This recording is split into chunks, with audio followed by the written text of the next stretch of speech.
Good evening, everyone. Hey there, Paul. I know you're excited for this stream. I know you've been waiting a little while to see this one. Hope everyone is doing well tonight. Oh, finish up my ice pop here. It is boiling hot here in the Hudson Valley of New York. It was I'll put it this way. I flew back in from New Orleans, Louisiana today. Was there visiting for the later half of last week and going into this week. Tad loud, okay. Good to know. Let's try that. And we'll also do this. But yeah, so I flew in from New Orleans, Louisiana. And it is about 10 degrees hotter here than it was back in New Orleans today. So, yeah, it's hot.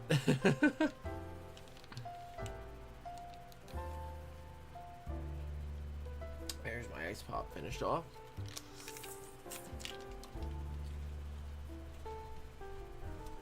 Yeah, I figured I might as well be early tonight because I do kind of want to get things done a little bit early if I can tonight, so I can get some rest after a long day of traveling. But a good day of traveling. Like I said, I just got back in from New Orleans. I spent some time. Mic volume up. Okay. That can be arranged. Is this any better, Paul? I hope. I don't know.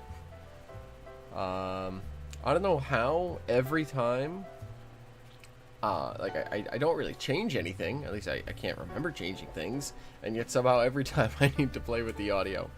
But here we are. So, but yeah, so I had a great time down in New Orleans. I was visiting my girlfriend. Okay, again. I was visiting my girlfriend down there for one last time. She's moving back up to the northeast.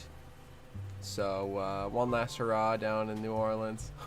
No, it's probably not you, because it's a consistent, like, every week things need to change, even though I don't think... What it probably is it's this... combined with, if I watch a YouTube video, I probably adjust the volume on YouTube, so. Welcome back, Garrett. But anyways. So, we enjoyed some jazz down in New Orleans. We enjoyed some good food. We went to the Museum of Southern Art, which was pretty awesome. Very, very nice to... A great museum to visit if you ever find yourself in New Orleans. Also visit the World War II Museum. That's awesome. It's very heavy though. But it's an incredible museum. But yeah, I always loved New Orleans. But now I'm back. Long day flight from New Orleans to JFK, and then air train to Jamaica Station, and then LIRR to Grand Central, and then Metro North up the river. So a long day of travel. So I'm gonna try and get to work here before too long, but I do want to do a little bit of chatting, because there's a couple things I want to show. So we've got all this set up for tonight's main event, which, of course, like I said, Paul, I know you are very excited for, which is the upgrading of which is apparently the knocking over of the camera. No, it's the upgrading of the Genesee, Wyoming transportation salt covered hopper that Paul sent me, patched out from D&H, which is it's a little bit light on the for NMRA standards, and it's got these old Ready Mate couplers is I think what they're called. But we're gonna be converting them to microtrains. It's been a little while since I've done one of these conversions, so you may need to bear with me just a little bit. But we're gonna get that. But before we start on that, I want to show off a couple things. One of them is this. I finally got myself into.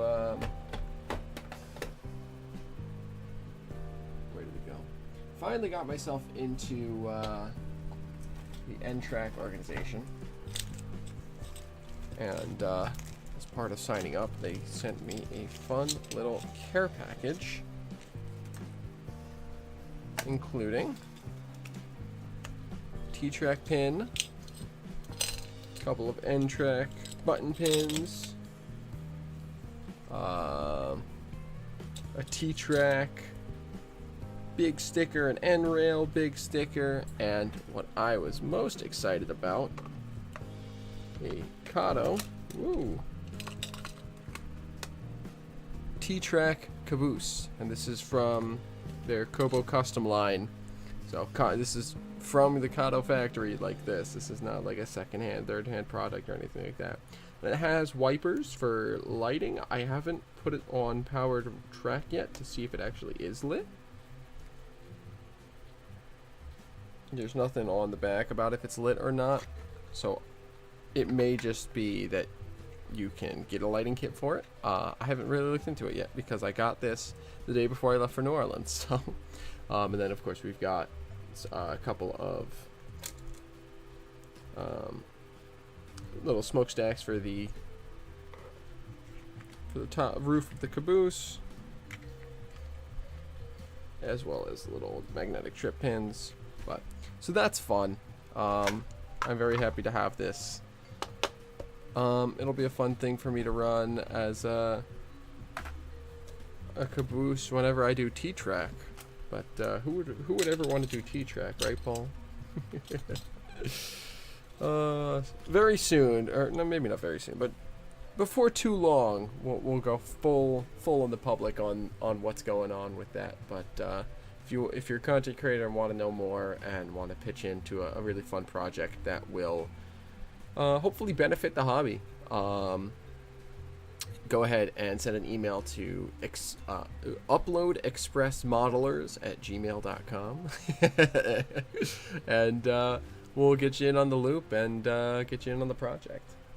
So that is the one project. The other thing I've got here is an unboxing.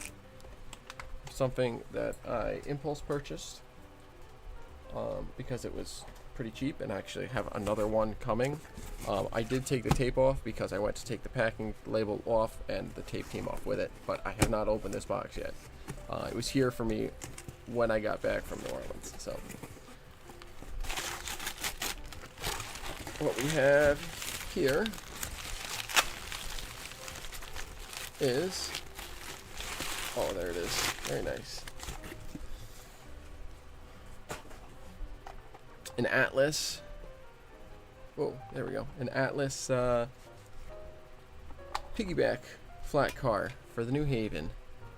Yeah, unheard of, I know. I actually impulse bought a second one, which was on its way. A different road number, but the same two M&M trailers.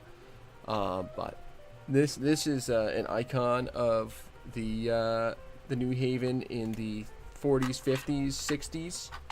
By the 60s, they started to get longer flat cars for longer trailers. But like I said, I've got a second one of these coming as well. And while this isn't an amazingly prototypical car, there's definitely some details that are off on it. Actually, at the NERPM a few weeks back, I went to a clinic all about the New Haven's TOFC and the different companies that had TOFC trailers that ran to the New Haven, and it was a great clinic. Yeah, so this is not an exceptionally prototypical car, nor exceptionally prototypical trailers, but for my purposes, they will do just fine. But this M&M logo was very iconic in the. Yes, it does, Paul. Does indeed have an explanation. But I've wanted some of these for a while now, and this came up as a really decent deal. It was actually on eBay. It was an auction that I wanted a really decent price, and I've got another one that I wanted an even better price that's on its way. But what I want to do with these is I want to take these and I want to take my DL109 and you know, get a few more of these and get a New Haven caboose on the back, and I can run that on T-Track and stuff as one of the overnight freight runs that the DL109s ran when they weren't in daytime passenger service. But yeah, I'm very happy to have this. It's a good looking car. They're good looking trailers. They just aren't super prototypical based on that clinic, but they are very reasonable stand-ins, and reasonable is good enough for me. I'm really starting to get into TOFC, and I think I'm going to have to at some point delve into what TOFC looked like on the BNCCS, because the BNCCS would absolutely continue TOFC and eventually intermodal service all over the Maybrook, because it was starting to ramp up even at the end of the New Haven era. So I think I gotta definitely dive into that, and I think I might do some standard TOFC. I might look into getting the BNCCS some flexi vans and some flexi van cars and stuff like that, but I have to look at what's available then and what's reasonable to get and make and end, and then build my story somewhat around that. Not entirely, but you know, that sounds like a great train. Yeah, I've heard about the Apollo, but I never really looked super deep into it. But a trio of U23s, it sounds awesome and right up your alley, Paul, with those early GEs. But yeah, so that's my show and tell for the evening. Oh, one more show and tell, which is something I was trying to get done in order to work on tonight, but it's just not worked out. Here is that, oh, we are way orange. How did that happen? Why are we so orange in the lighting? There we go. It's a little less warm lighting, but so this is the Alco FA that I was working on, attempting to strip last week. That didn't work on screen, but on stream. But I got it stripped, and I've got the orange painted. This is the New Haven's warm orange. I'm gonna need another couple of layers of this on them. Another couple of layers of this on here, and then we're going to do the green band around the top half of the locomotive and across the roof. And then I got to go in and paint all of the grabs and ladders in that same New Haven green. Not the here and end scale. No, not, of course not, Paul.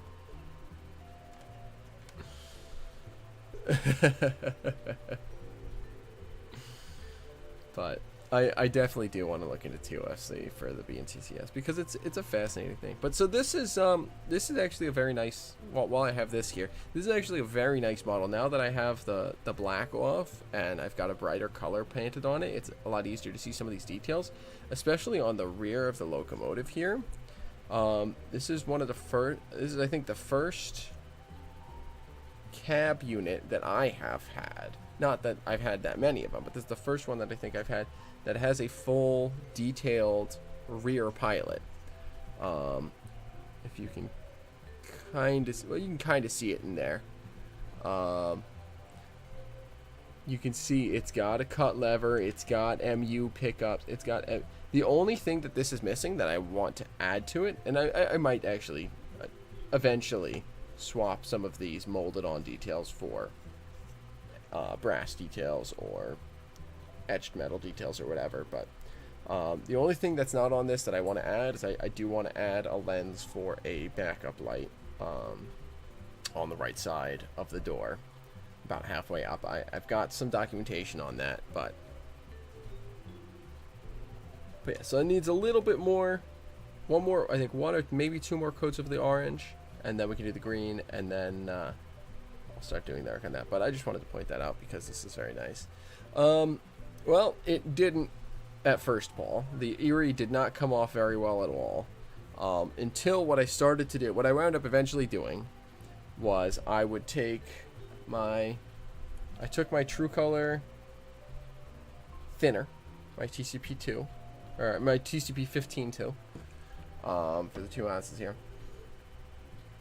and gave, using a pipette, I would put a drop like across the locomotive, let it sit for about 2 seconds, and then scrub it off with my toothbrush, and dip it in my alcohol to kind of get rid of it so that it wouldn't eat into the plastic.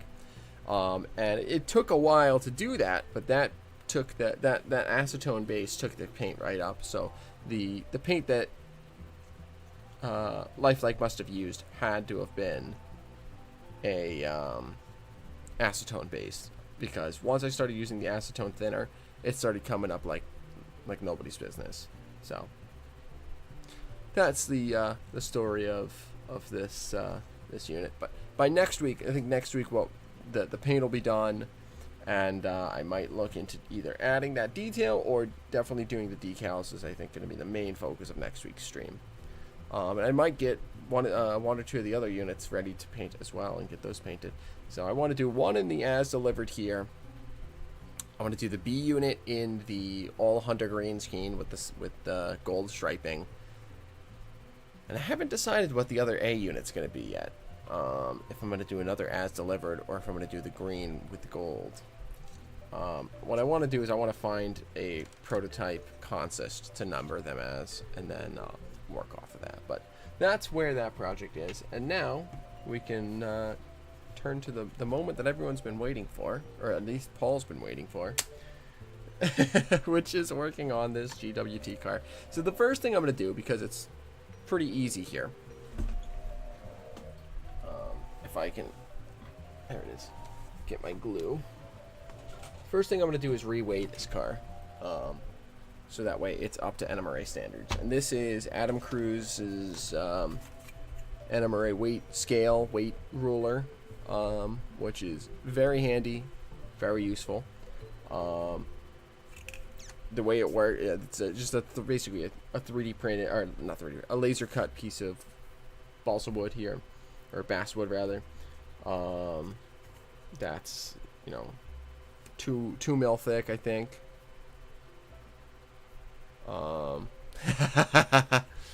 Sure, why not, Ray? Have at it. We're working on one of Paul's cars, so it might as well be a continuation. But Adam's little ruler here is super useful. You take the car, you put it so that the end of the car is aligned with the end of the ruler, and wherever the other end of the car is, it falls into that that weight range. So since we are at a scale 55 feet long, we are within the one. We need this car to be about 1.2 ounces. So if I take my scale, which is a old food scale that I used to use for when I was first diagnosed with diabetes, but I haven't really had a use for it since, so I started using it as my modeling scale. So, oops, 0, and then we'll weigh it, and we're at 0.78 ounces here. And we need to get up to 1.2, so I've got these are little Pinewood Derby car weights, so that brings us to 0.9, 0.88, 0.95, 1.02, 1.13. So we need a little bit more, which you don't do that already, Paul?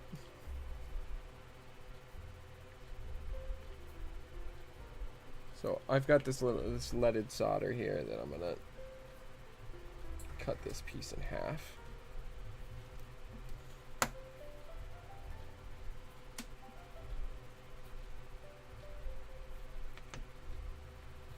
We're gonna add that 1/16, so let's get the whole thing on there. 1.2 even, perfect. I do it already, so you might as well continue. Yep, very true. Okay, so that's all the weight we need. So we're going to open this up. Turn off the scale. That way we're not beeping and booping all over the place. Alright, so there's the inside of the car. It already has a couple of weights in there, but it's just not quite enough for NMRA standards.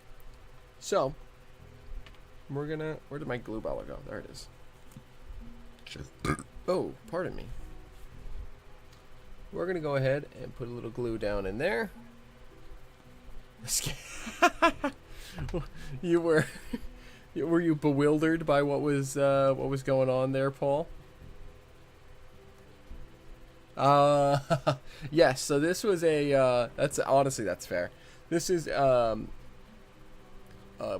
scale, food scale that my parents got for me when I was first diagnosed with diabetes, and it had a book with a whole bunch of common foods and stuff, and if you put in the code, it would have all of the nutrition facts programmed in, so as you weigh it, it would increase all of the values over here. So you don't have to worry about getting exactly one serving. It would calculate for how much you have on the scale, which was actually very nice. But I've gotten much more comfortable with things now, so I don't really use it much, so it's become my modeling scale. Let's get these weights put in here. Yeah, it was super cool. It was very helpful early on, and now it's still helpful, but not for diabetes. Now it's helpful for model railroading. Alright, so there's one. I think I'm going to try and put them kind of like that. So let's get some glue there. Let's get some glue there.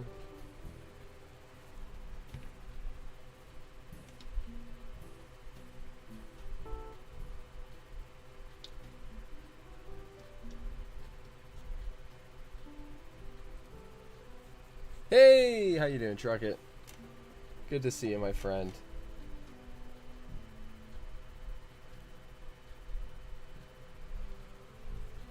Little out of, oh yes, thank you for the heads up. That's what I need.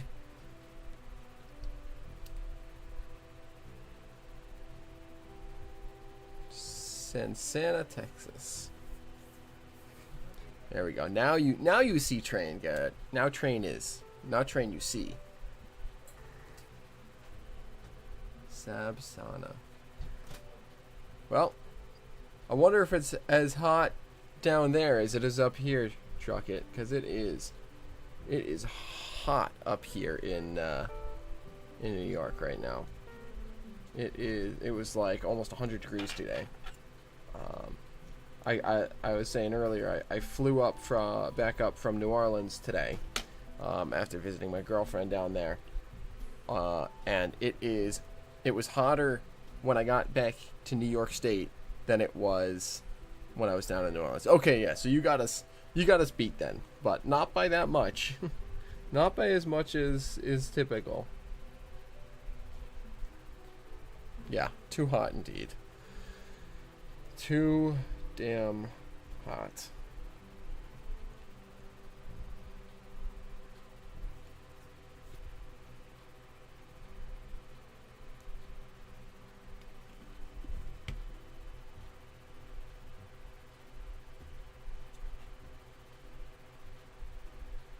$91 at 9 p.m. Yeesh.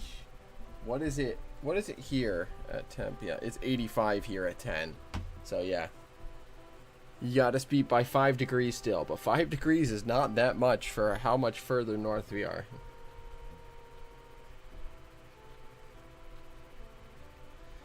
Hey, Adam. Thanks for stopping in. Hope the basement cleaning is going well. Now I'm gonna kind of add some glue in around the sides, and actually I'm gonna do it along the edges of the car. Recenter us in the frame. 101 on Saturday. Only up to Yeah, I wish we had that, Adam. I wish it was, because I wasn't here on Saturday. I was out in New Orleans where it was 95 all day. Or maybe not quite 95, but it was in the 90s all day. That's pretty well balanced. So, yeah, that would be nice. That would be nice, Garrett. Here's hoping. Alright, yeah, that is pretty well balanced. So, we are going to call that good. We will close that back up. And what we're going to do, so that the glue doesn't stop drying or anything, actually, I'm going to make sure to bend the ends back in. So come out just a touch. Yeah. No good, Garrett. Yeah, I think that's what we're going to hit. Just purely temperature over here tomorrow, Adam. And then we're going to have another 5 to 10 degrees of humidity on top of that. So, yeah, it's going to be rough in the next week or so here in New York. And it looks like most places across the country, honestly. It looks like are just getting absolutely cooked. Alright, so we're going to go ahead and pop this truck off.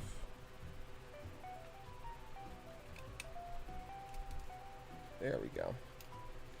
And we're going to do one truck. We'll take both trucks off, and then we're just going to work one truck at a time now. Paul, to your earlier point about the couplers, because I saw that, and I thought to respond to it, but I did not respond to it. Where you said that the other two kits that you got of these did not even have these types of couplers. I think that is because somebody swapped these couplers on. I believe the kits come with the older Rapido style couplers. I think that's what came in the kit, and someone swapped these in. Which is why this one has these, and the other two kits do not have these.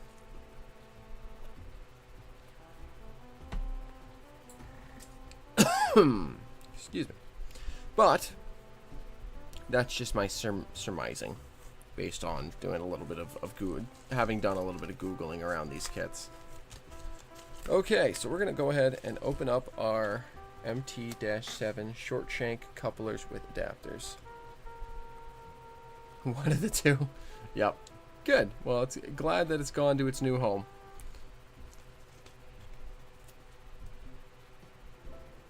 Hopefully it is a loving and caring home. Okay.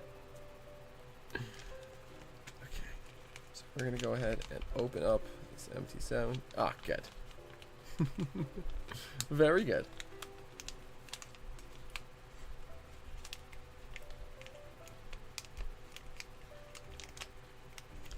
If I can only get this paperwork out, that would be wonderful.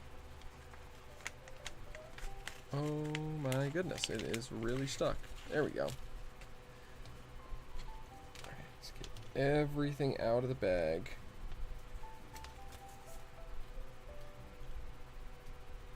Got 4 of these. I'm not going to need those on this job, I don't believe.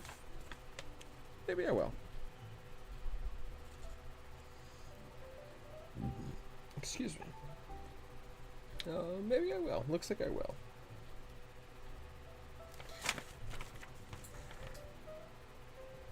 Yes, I will. Okay, good.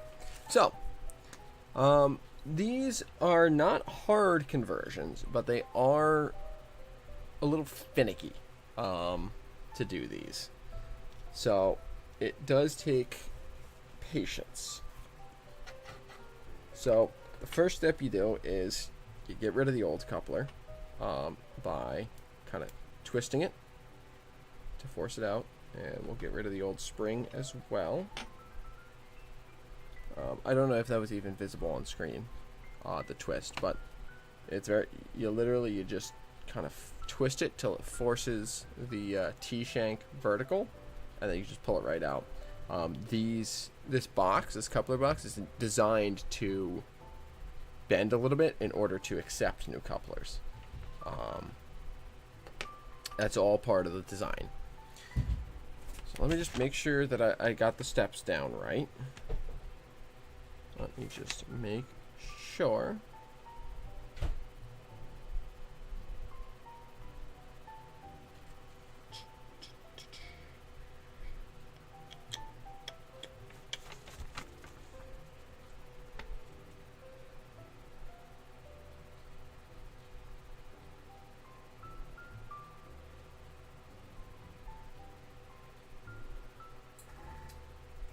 I'm just reading through the directions here to refresh my memory of everything. Like I said, it's been a little while. It's been a little while since I've done one of these. Discard the old. Yes. Yes. Yes.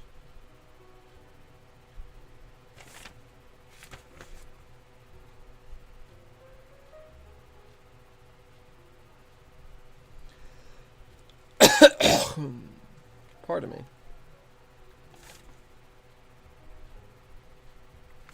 Yes. Okay. Got it. The Kato 2-part couplers to make sure they fit and saw enough movement to make them work. Yeah. All right. So let's start here. So I'm gonna go ahead and carefully cut this coupler set off of the sprues. I'm actually just going to cut that sprue off. That way I don't have to worry about doing that. So we're going to carefully trim this off of the sprues. There we go. Nice and clean. Other side.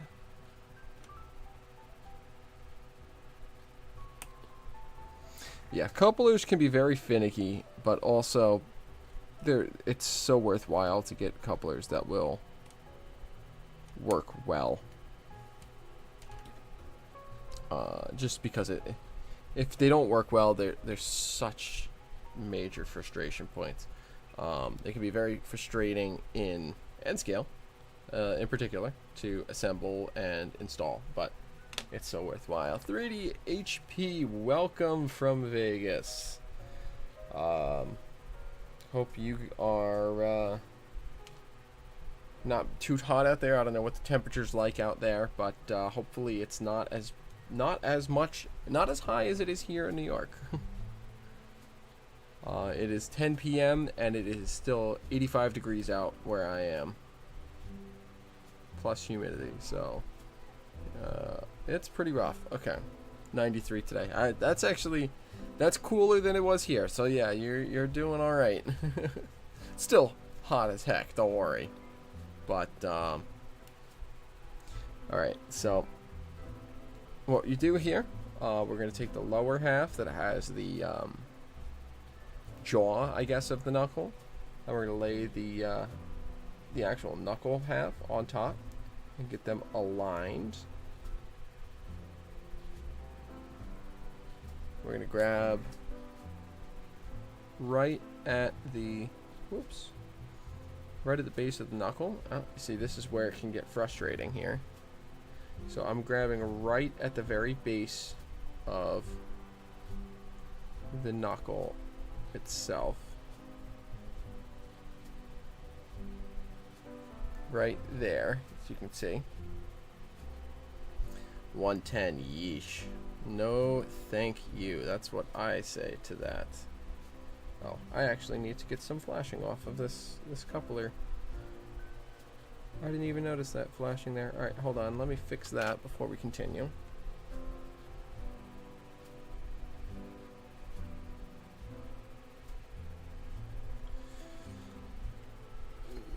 Just clean this flashing right. Nope, don't cut towards me.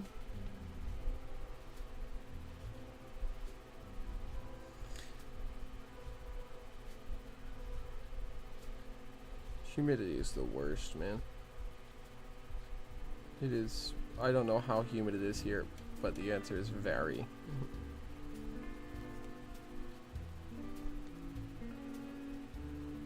I don't have a dehumidifier or anything in my room.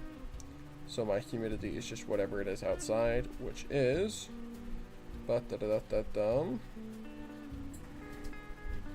Nope, I just had it.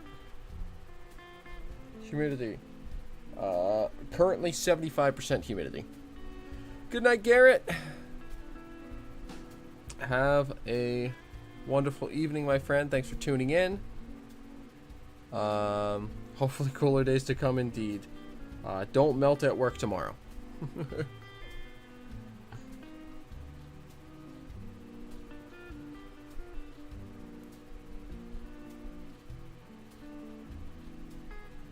Take 98 over 28 into... I don't know. Just because I really don't like to be cold.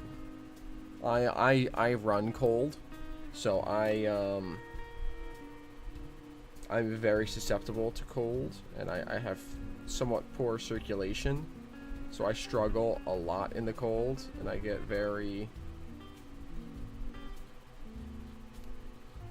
I'm very susceptible to the colds, we'll put it that way. So I really don't. But I also do not like being in swamp air like we are right now. So, I don't know. Yeah, I really should get a dehumidifier. We really should. A big part of the issue is my my hobby room is my bedroom, is my kind of workspace all in one at this point in my life. So... but I really ought to get a dehumidifier. Okay, so now we've got these. So now we're going to slide it in the same way we took the old coupler out and rotate it into place. And it looks like we may have to trim the leaves a little bit. I'm doing this kind of off camera because you can't really see much on camera anyway. Oh, maybe we won't have to trim the leaves. No, I don't think we will. Okay, so I'm going to try and get this on camera. I popped it back out here. So I'm going to really try and get this on camera, but it's hard for even me to see what I'm doing here. And I'm holding the pieces, but it's because my fingers are too dang fat. Oh, did I get it? I got it.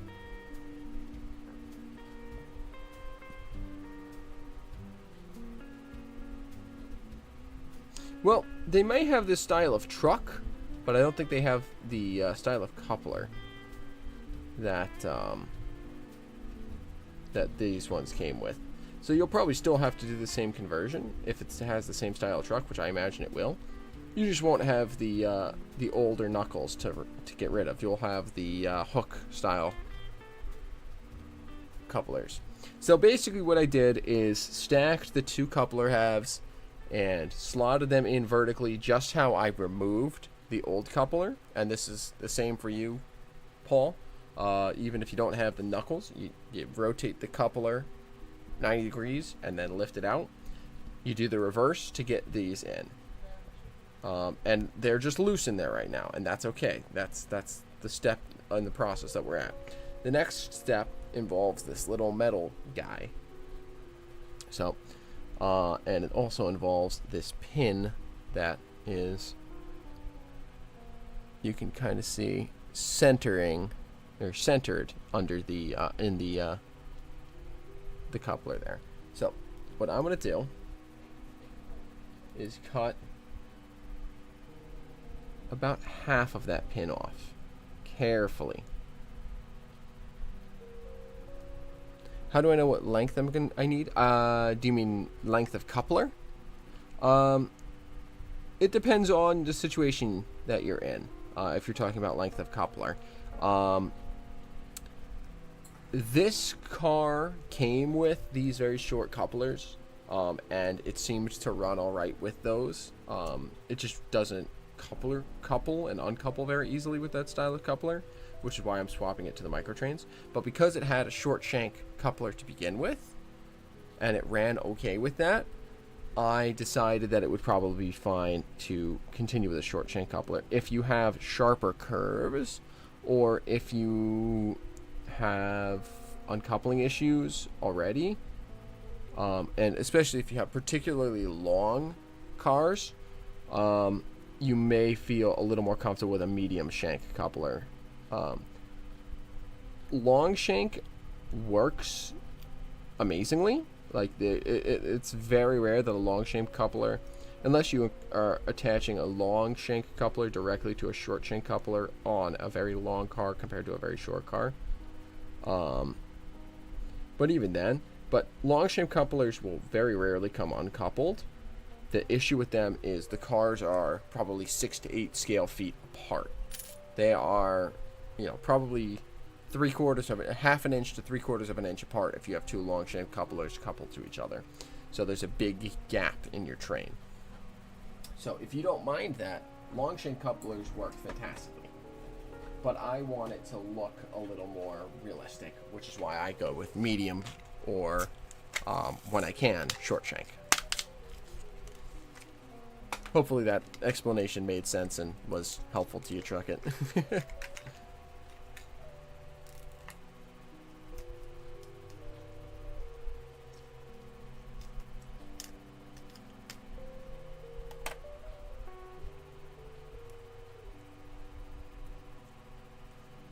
Sorry, I'm just swapping my X-Acto blade real quick. Get it a little sharper.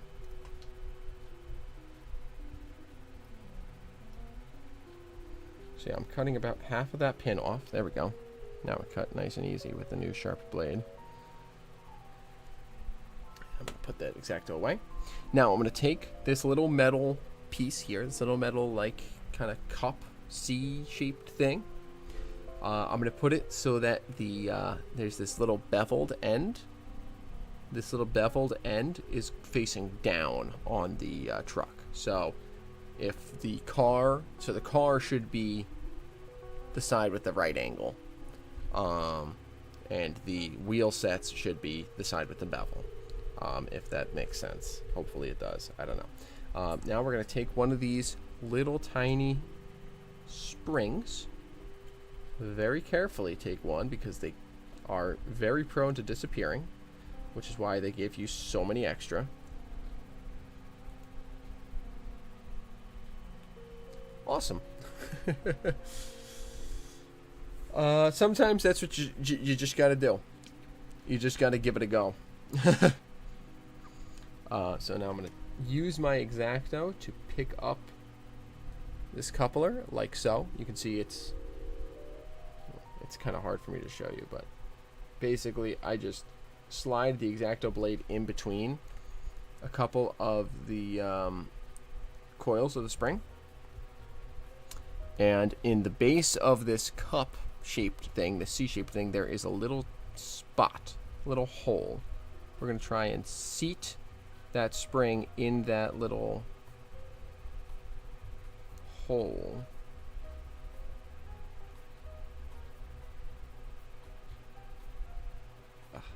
This is one of the most frustrating parts. It's just getting it to stay.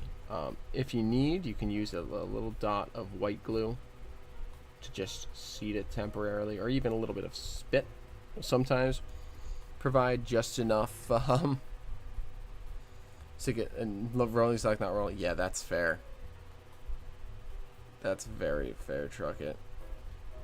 It can be very frustrating to just have all these cars and all these engines and then have them not go anywhere.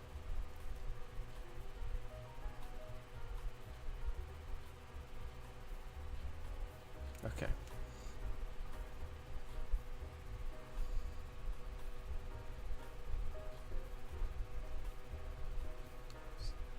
Try and get this seated. There we go. I think that's not quite.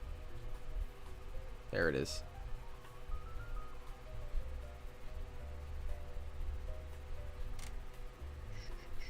There we go. So now you can see it's seated and centered. Well, you can't really see because it's so blurry on this camera. But it is seated and centered on in that little divot that's in the base of this metal piece. And now I'm going to go from the rear of the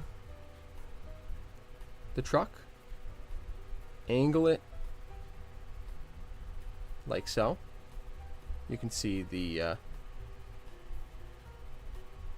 metal piece with the spring in it is about 45 degrees. Catch the coupler leaves and kind of force the metal piece down and forward till it seats comfortably like so.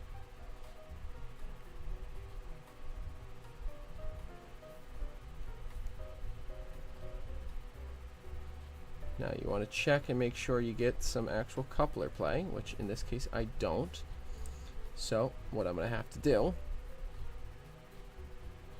yeah, I don't have nearly enough play on this coupler. So I have to undo, pull this metal piece back out,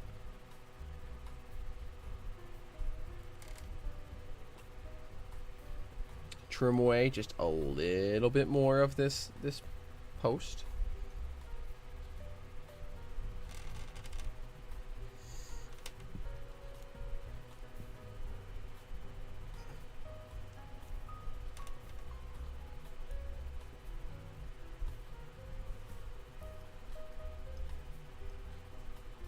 Oh man, it is hot in my room right now, and more than hot, it is humid.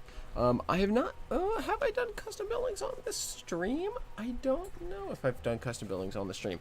Oh, you know what? Yes, I have, because I spent time working on the depot, but that's based on a prototype, so I don't know if that's exactly what you're looking for. All right, so now I'm gonna go back in and reseat this metal piece with the spring.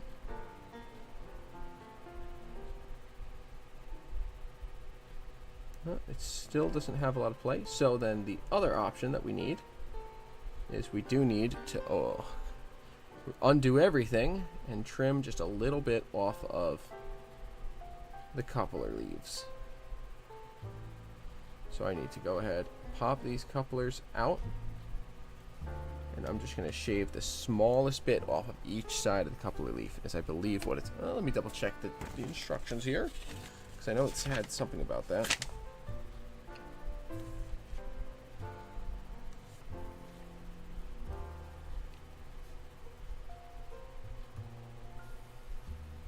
Ah, that's what it is. So what I need to do is I need to remove a little bit from the top of the top leaf here.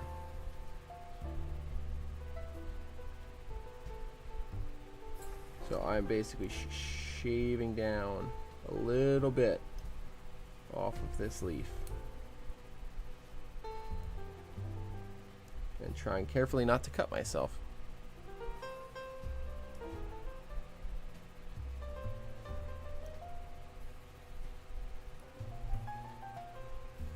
But yeah, so Truckit, if you're talking about scratch buildings, yes, I have done that on stream, and I will continue to do that on stream as I'm working on my Hopewell Depot project.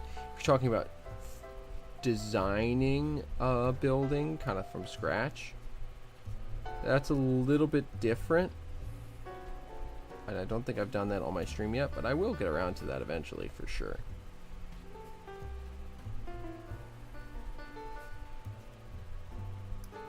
You should make a custom warehouse. If I've done custom buildings, oh, that's the same. That's the same message.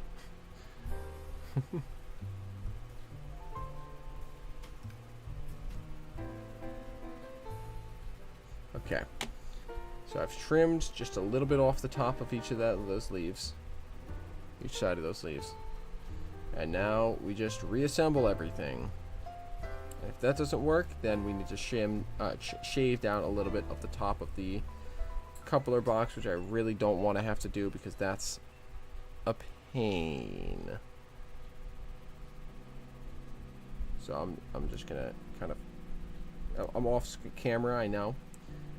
I just want to do this and get it done so that I can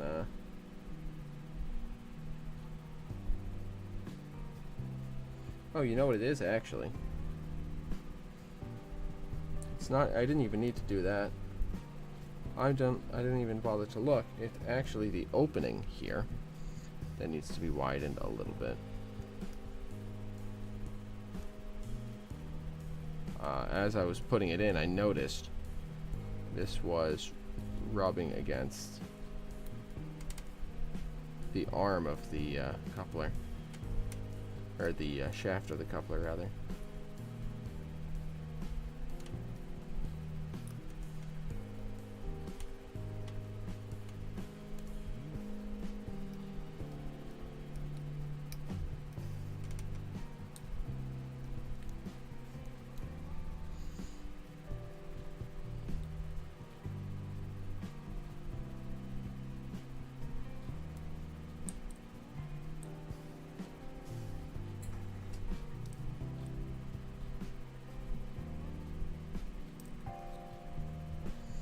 Let's try that. Let's shave that down just a little bit.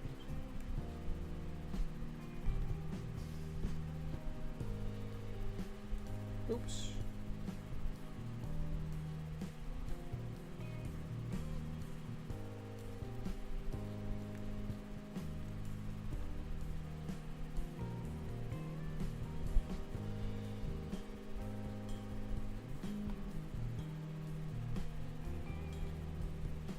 Now we put the metal coupler box back in.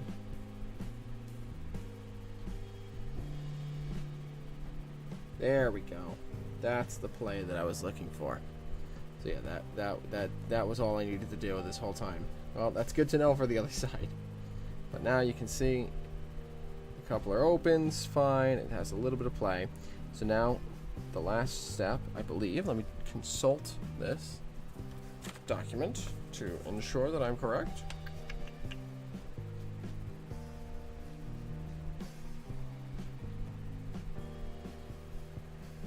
Yes. So you push it all the way forward.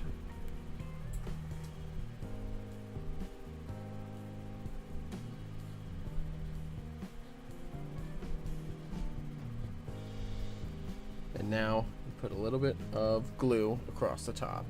I'm going to just keep using my white glue, but you can use whatever glue. Just you got to be careful to not let the glue get down into the workings of the coupler.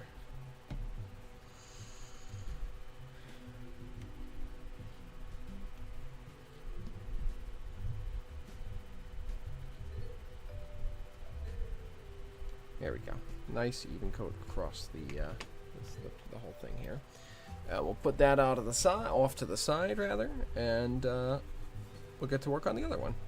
So I'm not gonna explain each step as I go through it, as in depth.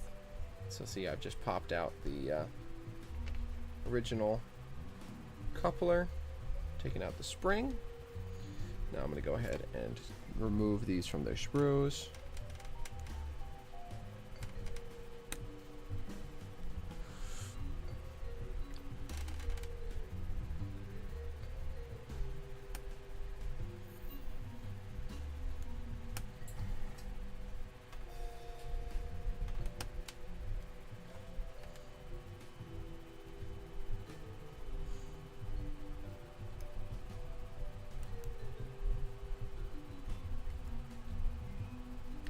Clean up the flashing.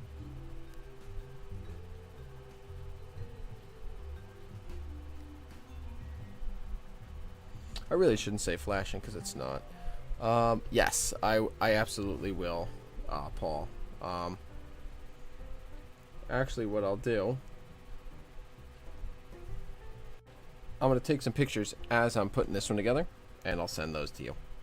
I totally understand. It's very hard to see, especially with this poor quality camera that I've got. I really someday should upgrade a camera, do a camera upgrade, but it's expensive to do that.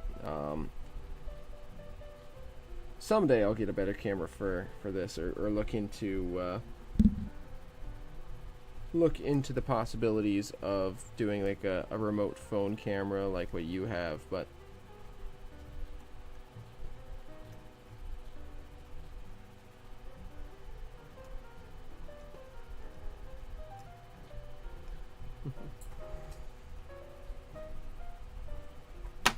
okay, phone.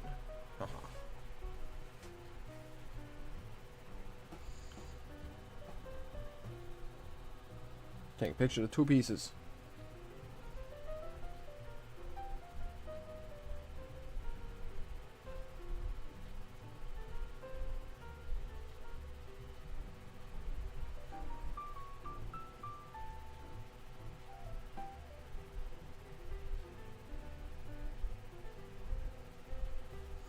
Stacked.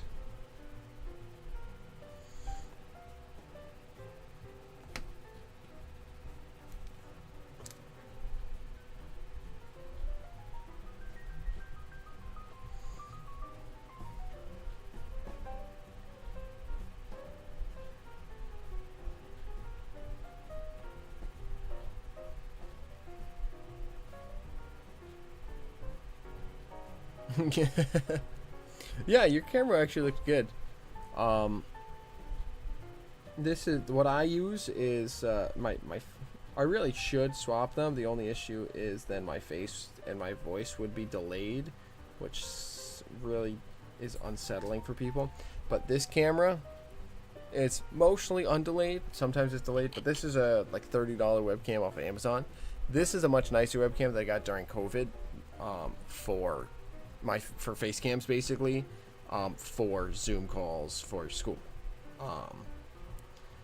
But even this I have some issues with. I really want a camera that I could zoom with and things like that, which is something that I really can't do with a static webcam like these. So I want to look into what my options are.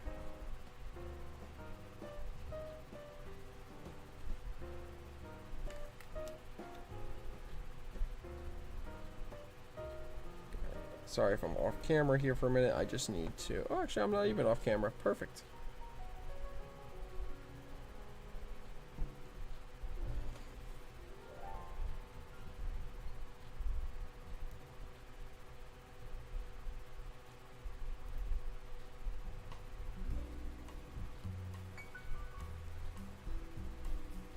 Uh-oh. I just dropped half of a coupler. At least it was half of a coupler and not a spring, because the springs are damn near impossible to find. Half of a coupler should be easy enough for me to find.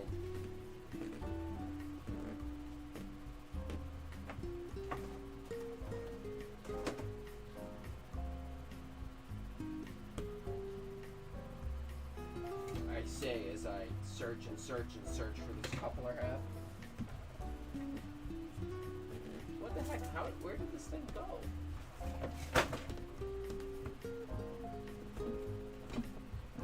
Oh, there it is. Because it wasn't where I was looking. An Elgato face. Ah, gotcha. Okay, I'll have to look into that.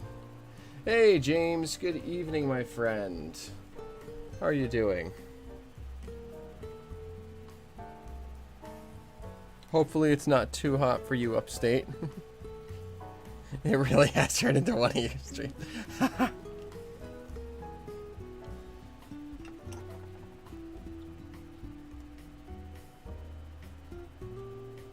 I'm trying to document my process here for you, Paul.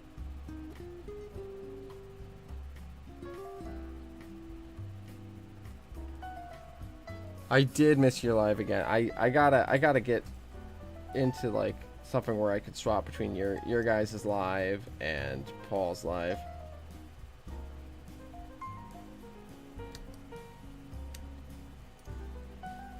Monday nights are just very busy for model railroaders.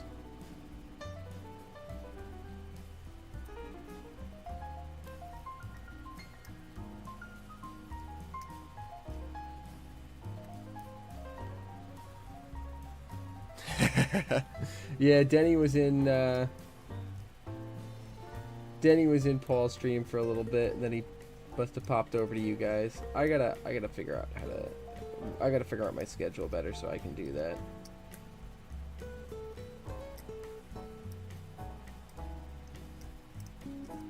But I might tune in for a little while and then jump over to Paul's Monday nights. We'll see. Who knows? Or maybe I'll do one or 2 weeks you guys and 1 or 2 weeks Paul or something. I don't know. I'll figure it out. But in any case, I'm currently working on upgrading some couplers for this car that Paul sent me. And I'm taking photos of the process here, so I can send them to Paul later so he can upgrade the other cars that he has before he sends them to friends.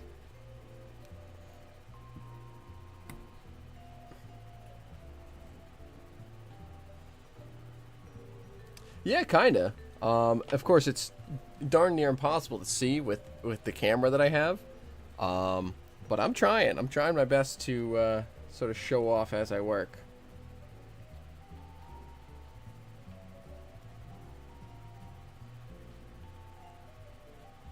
So, put these coupler leaves back, or the coupler halves back together. Oh, well, there you go. I could definitely tune in then, James.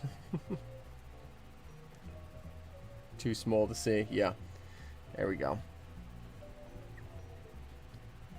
So, I've got the two coupler halves in place here.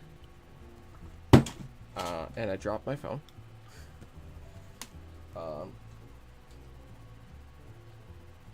Here it is. Now I'm going to take this little metal draft box and one of these springs.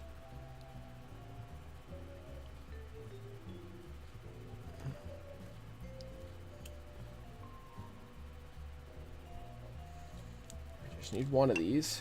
This is the hardest part of this whole process, is just getting one freaking spring to come out.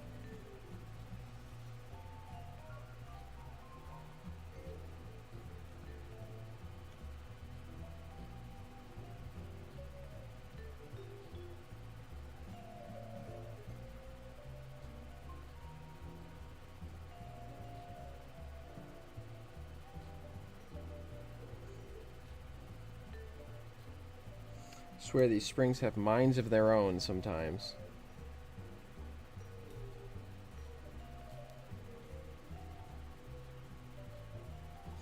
If you're talking about N scale, James, definitely microtrains, in my opinion. Microtrains right now is the best on the market. There's a new thing that's coming up, which is called N possible, which looks very promising. Looks to kind of resolve some of the issues that I have with microtrains. The big issues I have with microtrains couplers is that, well, they look all right. They are overscale. This N possible is scale coupler heads, which is very nice. It's kind of like the Sargents in HO. The other issue that I have sometimes with microtrains is the way that their springs are and the way that their couplers are designed. They can kind of slinky back and forth if you're in a long train. The cars, that is, can kind of slinky back and forth with the slack action. So it can cause, very jerky train movements, which I don't love. The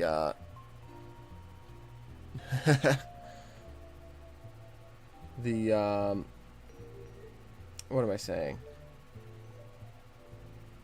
The N possibles have been designed, and I've seen test videos of theirs, which are very much, like I said, they're scale coupler heads, and they really don't have that slinky action that the microtrains couplers have. So those look like they're going to be the best on the market when they come online. They are in their first phases of production now, I believe. And I definitely plan on getting some of those and swapping a lot of my microtrains out to those as I get them. The one of the biggest, like the most important things, especially in N scale, is just having a unified coupler line.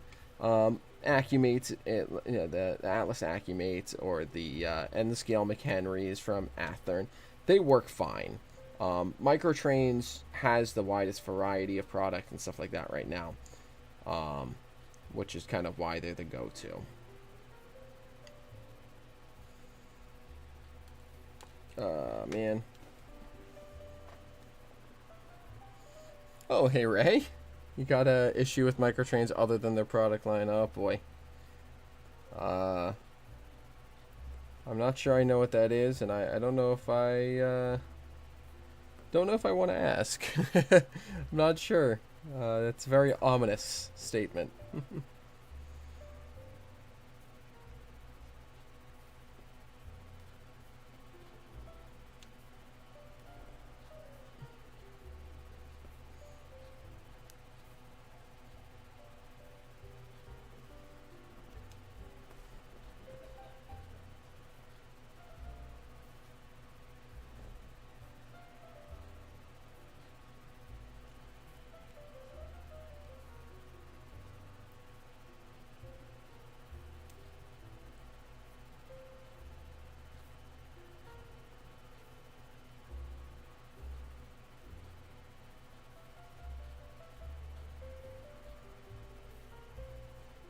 There we go. So now that I've got this coupler box put in, let me really make sure it's pushed all the way up.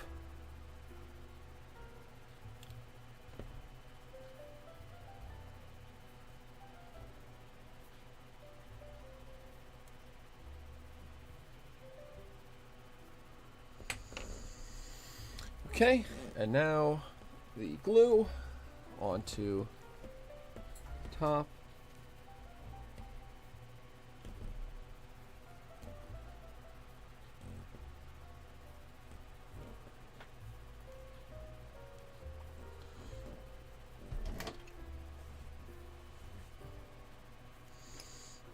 And spread it nice and even.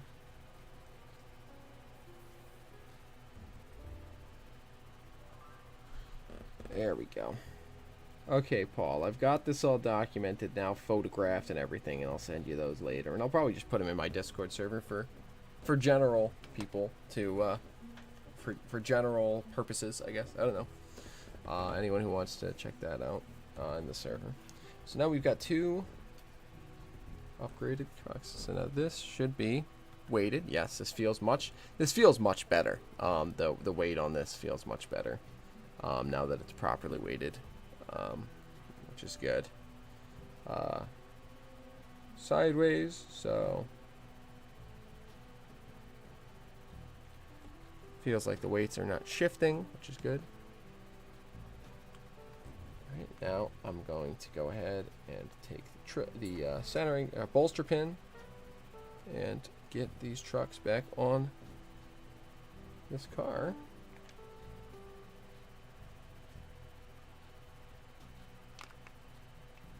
Uh-oh, something's loose in there. Hold on, let me get these trucks reinstalled, and then we'll open it back up and see what's bouncing around.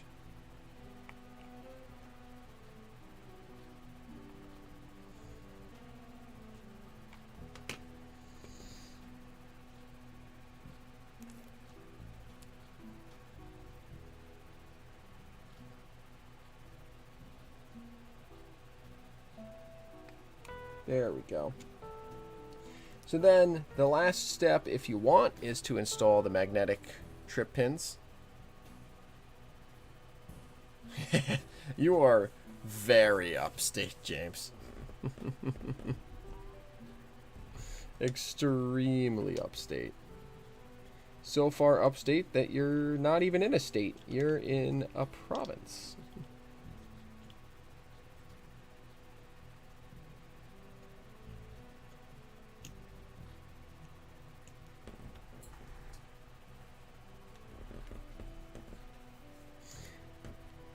I might come up and visit Canada sometime this summer. I'm not sure. I wish I could get to Sparky's meetup, but I don't think it's in the cards this year.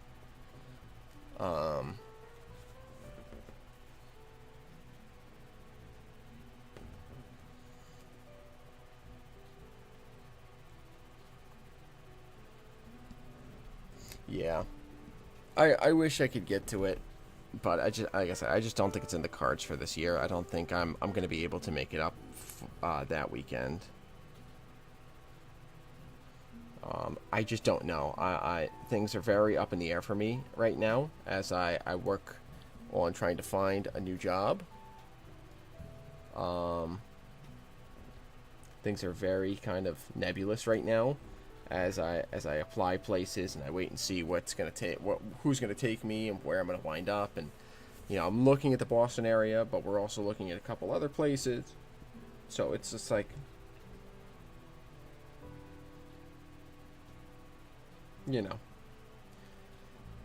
it's just a little hectic right now, and I just can't commit to something like that right now.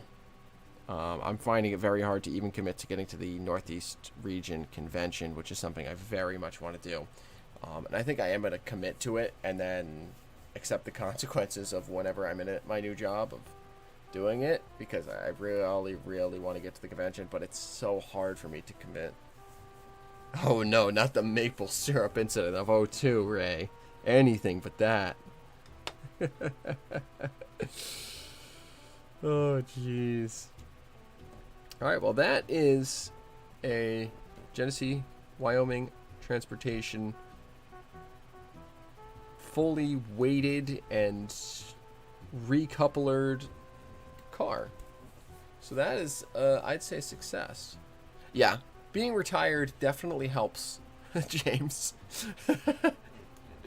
I think I'm, like I said, Paul, I think what I'm going to do is I am just going to sign up for the convention, and I'm just going to accept the consequences of my new job, of whatever they may be, of, I just won't be, I let the boss know when I sign on that, hey, I'm not available that Thursday, Friday. I'm just, I have pre-existing plans and things like that. But we'll see. I'm really gonna, the next couple weeks, I'm gonna make a really big push as far as applying to jobs go. And if I get a job application or I get a job offer very soon, that'll take a lot of weight off of me. But I think I'm definitely gonna sign up before the early bird goes away, because I can't afford to wait for the higher price. Yeah, if you want to say, yeah, James, if you want to reach out to me, I'd be more than happy to help you out there, fixing up some of your N scale stuff.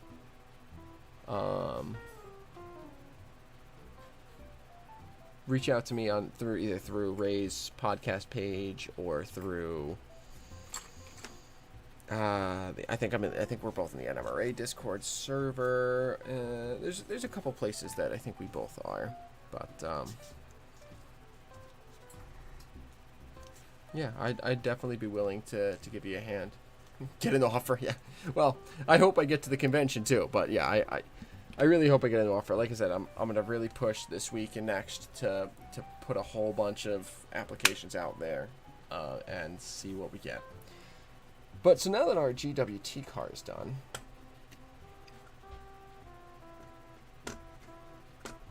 what are we gonna do? Well, what we're gonna do, currently I am working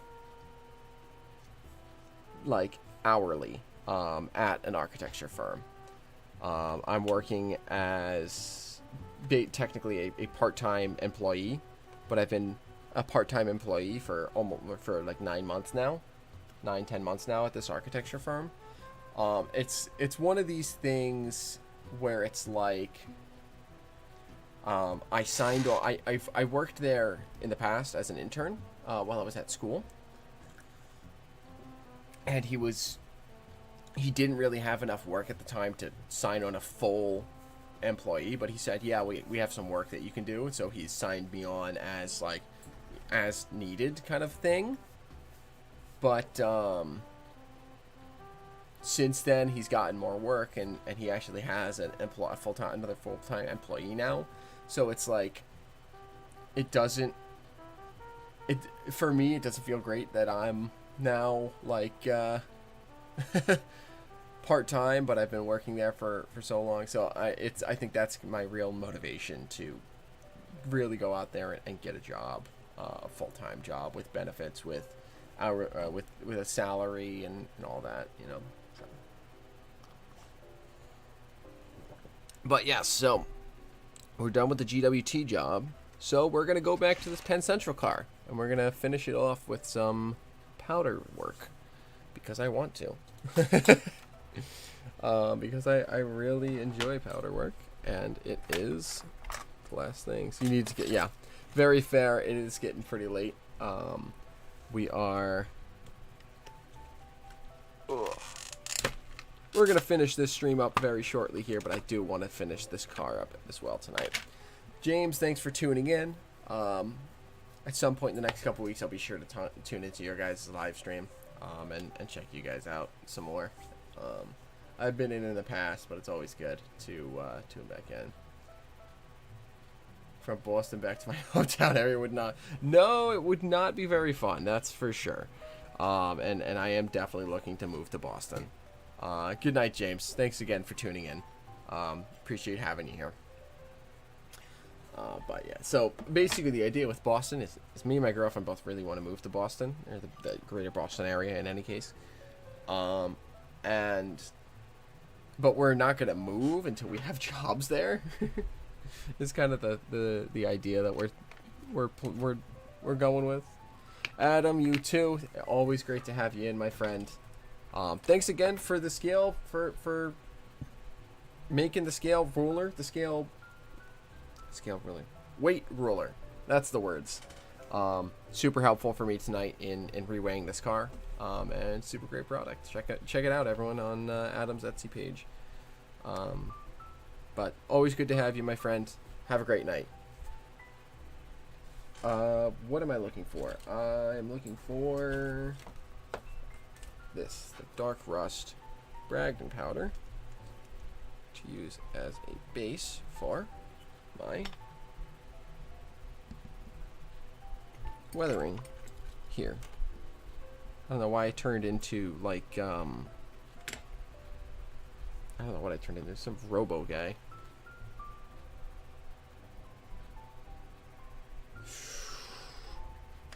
Okay. Pick up a bunch of this powder. Oh man, I just got it everywhere.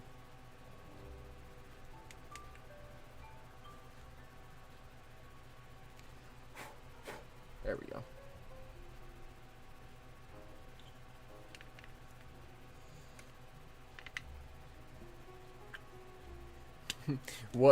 What's a rabbit hole? The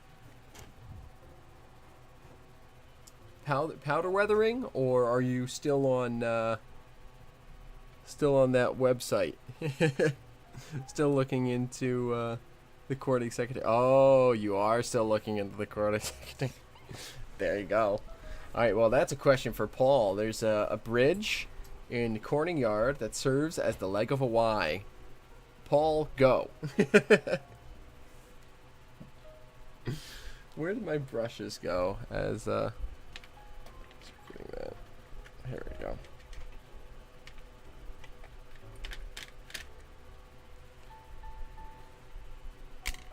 All right, knife.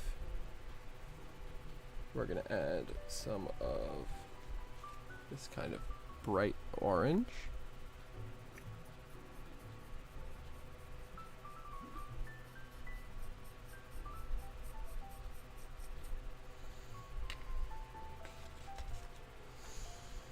Or not bright orange. This is the bright orange. So we are gonna add a little bit of this in.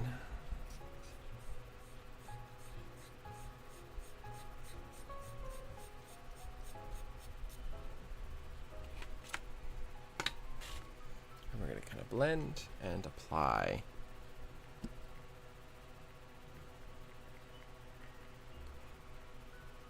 Ah, well, there you go. There you go, Ray. It's a connection with the Wellsboro and Corning, a G&W company, which now owns the southern portion of the Corning secondary. So it's kind of a connection to another road, and another rabbit hole for you to go down, indeed. Right, we're gonna.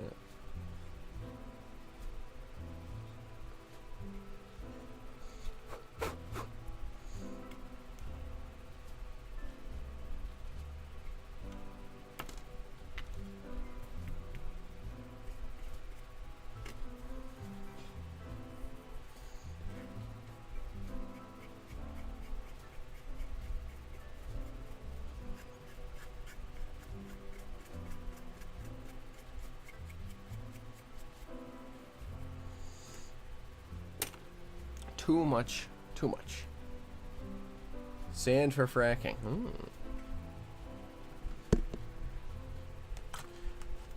And would that be... Now, Paul, I'm interested. Because of course I am.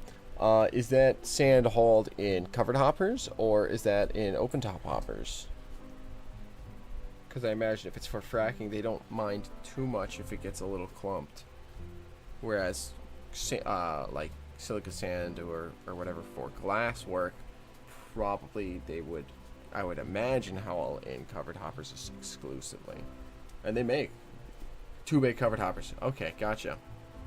I was just curious because sometimes if it's for a more industrial purpose like that, I know some aggregates would get carried in open top hoppers. So I always love me a good 2-bay covered hopper though. Got to be my favorite of the covered hopper variety. My favorite of the covered hopper family. I don't know why. I like how stubby they are. And I have thoroughly messed this up.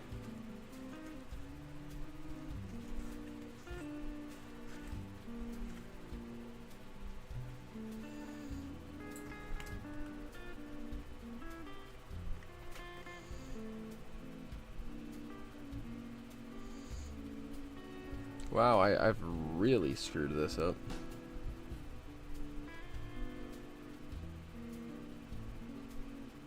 How did I do this? I don't know how I managed to mess this up so badly so fast. I guess I'm just talented like that.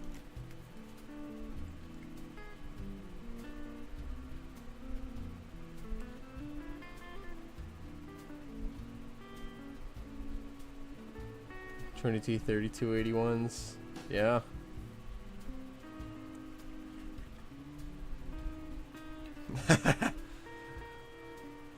Ray's out here planning his next visit. And by planning, I mean getting GPS coordinates to, you know, for points to stand.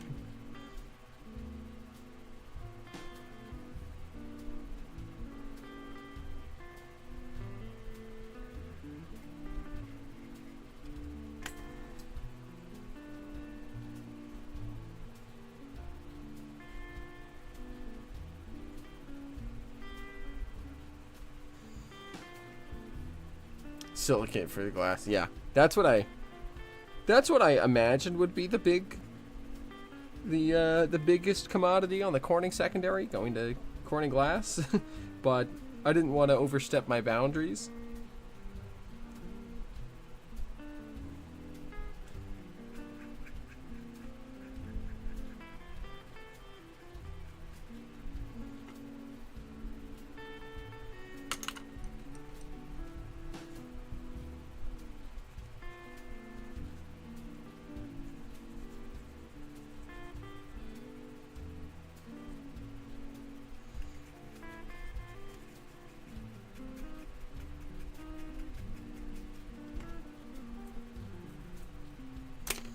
Alright, I need a fine brush.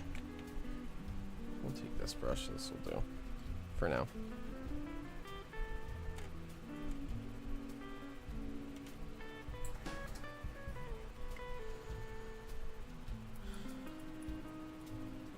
Automotive glass, yeah.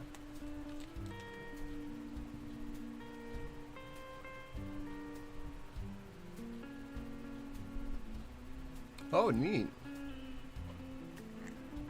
Very neat, Paul.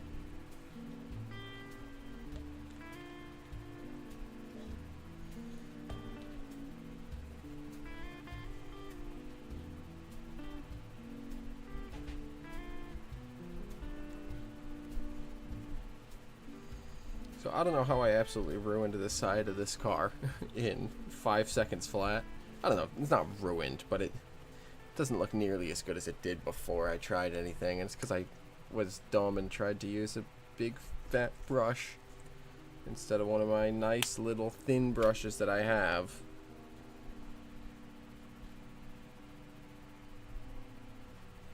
If I had just stopped to think and used my noggin, I might have been able to do a lot better, but it's okay. I can salvage this.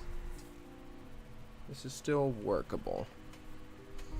I just need to go back to what I know with the tiny little brushes.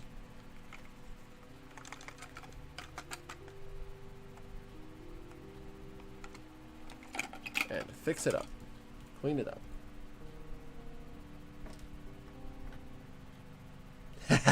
Yeah, that's what that's priority number one. You got that right for sure, Ray. Stickers are the most vital part of any model railroad. Guaranteed.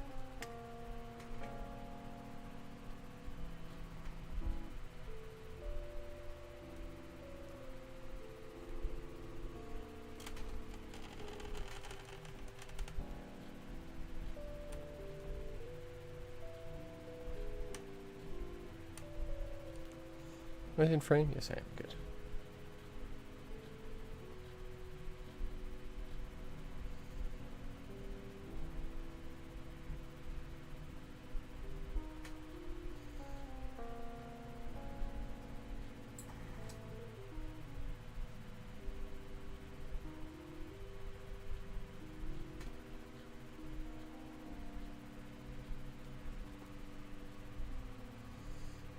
Sounds good, Ray. Have a good one. Have a good one. I'm gonna kind of clean this up, and then I think I'm gonna call it there. I think I'm just too tired to be thinking straight enough to do my typical caliber of weathering. And I think that's a problem, because I'm gonna ruin this really good start to a car that I have here, which is mostly done. So I'm just going to kind of clean this up a little bit.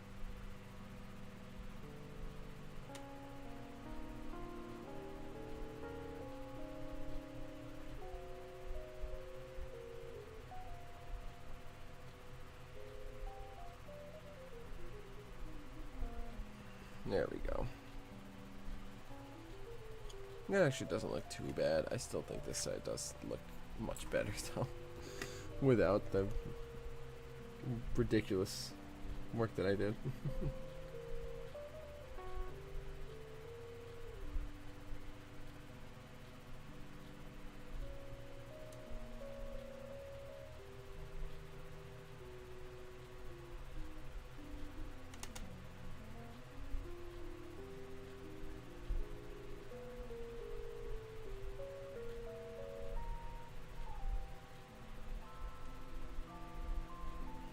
There we go. All right.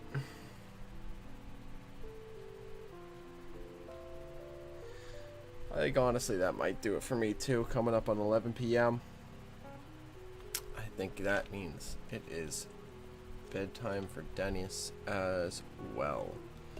I'll probably do more work on this tomorrow night, and you know, this car anyway. I'll just show off on stream next week. The main goal for next week is going to be to get at least one, if not two, of these Alcos done being painted, so that it can get some decals.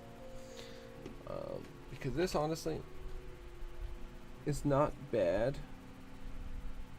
The only thing I have an issue with, well, I have a couple issues.